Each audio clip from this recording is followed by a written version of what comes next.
حضرت زبیر بن عوام رضی اللہ عنہ کا مال تقسیم کرنا۔ حضرت سعید بن عبدالعزیز رحمۃ اللہ علیہ کہتے ہیں حضرت زبیر بن عوام رضی اللہ عنہ کے 1000 غلام تھے جو انہیں کما کر مال دیا کرتے تھے۔ وہ روزانہ شام کو ان سے مال لے کر رات ہی سارا تقسیم کر دیتے اور جب گھر واپس جاتے تو اس میں سے کچھ بھی بچا ہوا نہ ہوتا۔ حضرت مغیث بن سما رحمۃ اللہ علیہ کہتے ہیں حضرت زبیر رضی اللہ عنہ کے 1000 غلام تھے جو انہیں کما کر مال دیا کرتے تھے۔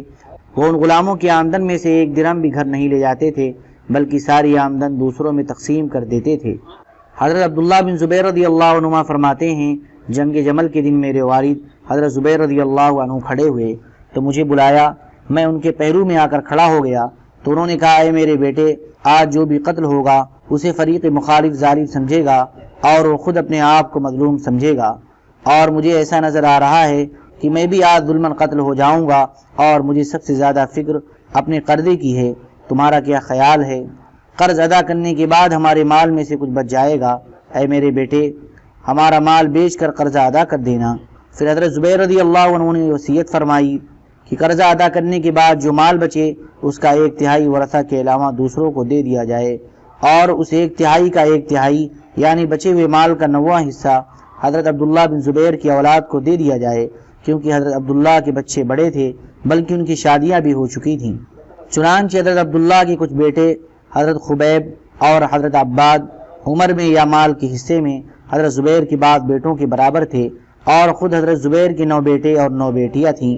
حضرت عبداللہ فرماتے ہیں حضرت زبیر رضی اللہ عنہ نے مجھے اپنے قرضے کے بارے میں وصیت کرتے ہوئے فرمایا، اے میرے بیٹے اگر میرے قرضے کی ادائیگی میں کچھ مشکل پیش آئے تو میرے مولا سے مدد لے لینا۔ حضرت عبداللہ کہتے ہیں اللہ کی قسم میں سمجھ نہ سکا کہ مولا سے ان کی مراد کون ہے، اس لیے میں نے پوچھا، ابا جان آپ کے مولا کون ہیں؟ انہوں نے فرمایا اللہ تبارک و تعالی۔ چنانچہ حضرت عبداللہ کہتے ہیں جب بھی مجھے ان کے قرضے کے بارے میں کوئی مشکل پیش آتی تو میں کہتا، اے زبیر کے مولا زبیر کا قرضہ ادا کر دیں، اللہ تعالیٰ فوراً اس کا انتظام فرما دیتے۔ چنانچہ حضرت زبیر اس دن شہید ہو گئے۔ انہوں نے ترکہ میں کوئی دینار یا درہم نہ چھوڑا، البتہ چند زمینیں، مدینہ میں 11 گھر، بصرہ میں 2 گھر، کوفہ میں 1 گھر اور مصر میں 1 گھر چھوڑا۔ ان چند زمینوں میں سے ایک زمین مدینے سے چند میل غابہ کی تھی۔ حضرت زبیر رضی اللہ عنہ پر اتنا قرضہ اس وجہ سے ہوا کہ ان کے پاس جو آدمی اپنا مال بطور امانت رکھوانے آتا اس سے فرماتے، میرے پاس امانت نہ رکھواؤ، مجھے ڈر ہے کہ کہیں ضائع نہ ہو جائے، اس لیے مجھے قرض دے دو، جب ضرورت ہو لے لینا، اور لوگوں سے لے کر دوسروں پر خرچ کر دیتے۔ حضرت زبیر رضی اللہ عنہ نہ کبھی امیر بنے اور نہ کبھی خراج، زکوٰۃ وغیرہ وصول کرنے کی ذمہ داری لی، البتہ حضور صلی اللہ علیہ وسلم، حضرت ابو بکر، حضرت عمر اور حضرت عثمان رضی اللہ عنہم کے ساتھ غزوات میں شریک ہوتے رہے، اور ان غزوات میں سے جو مال غنیمت ملا اس سے ان کی اتنی جائیداد ہو گئی تھی۔ بہرحال میں نے اپنے والد کے قرضے کا حساب لگایا تو 22 لاکھ نکلا۔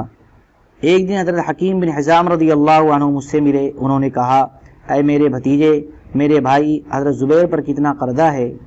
میں نے چھپاتے ہوئے کہا 1 لاکھ، جتنا بتایا اس میں تو سچے ہیں۔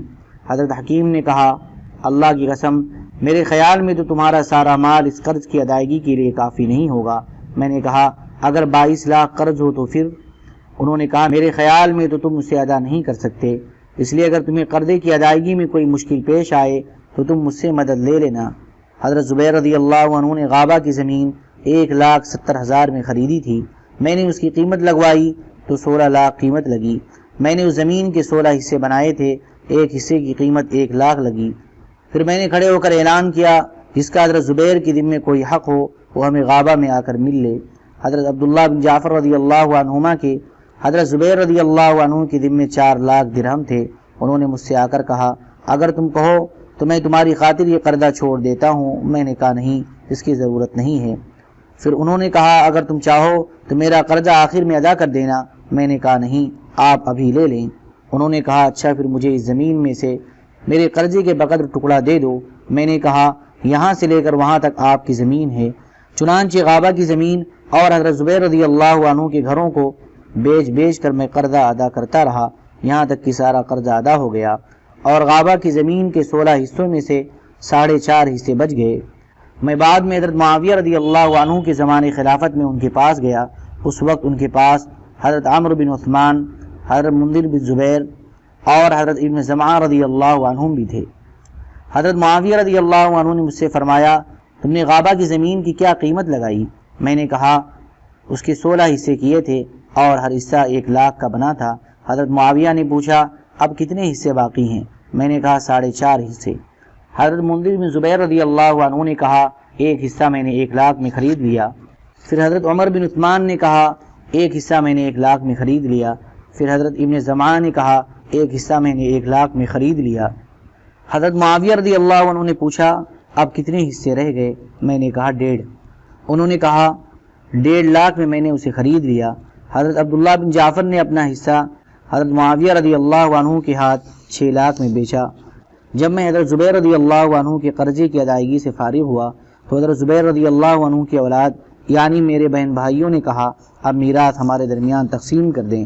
میں نے کہا نہیں، اللہ کی قسم میں تم لوگوں کے درمیان میراث اس وقت تک تقسیم نہیں کروں گا جب تک کہ میں 4 سال موسم حج میں یہ اعلان نہیں کر لیتا کہ جس کا حضرت زبیر رضی اللہ عنہ کے ذمے کوئی قرضہ ہو وہ ہمارے پاس آ جائے، ہم اس کا قرض ادا کریں گے۔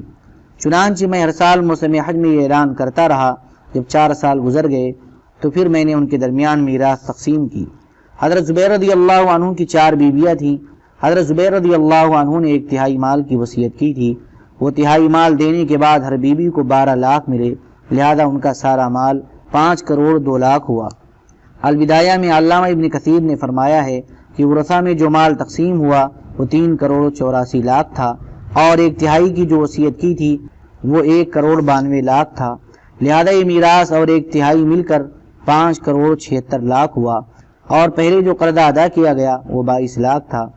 اس حساب سے قرض 1/3 اور میراث مل کر کل مال 5 کروڑ 98 لاکھ ہوا۔ یہ تفصیل ہم نے اس لیے بتائی ہے کہ بخاری میں جو مال کی تفصیل ہے اس میں اشکال ہے، اس لیے اس کی تفصیل بتانا مناسب نظر آیا۔